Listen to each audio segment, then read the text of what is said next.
У 2003 годзе абвінавачаны прадаў мабільны тэлефон знаёмага. Той патрабаваў грошы, а аддаваць не хацелася. У выніку 28-гадовы мужчына быў забіты. Яго бацькі даведаліся аб гэтым толькі праз 16 гадоў пасля злачынства. На той момант іх сын проста знік. Он нанес ему не менее 6 ударов молотком по голове. Смерть наступила на месте происшествия.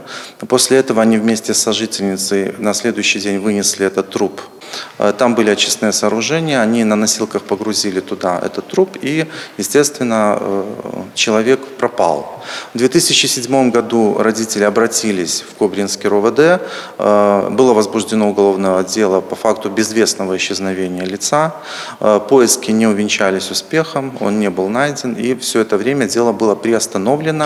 Па беларускім законе, у выпадку, калі абвінавачаны ў цяжкім злачынстве знаходзіцца праз 15 і больш гадоў, рашэнне аб узбуджэнні крымінальнай справы прымае суд. После уже совершенного убийства он привлекался к уголовной ответственности за покушение на кражу, также неоднократно привлекался к административной ответственности. Поэтому судебная коллегия Брестского областного суда не нашла оснований для освобождения его от уголовной ответственности. И он был осужден по совокупности приговоров к 14 годам, 3 дням лишения свободы с отбыванием наказания в исправительной колонии в условиях усиленного режима.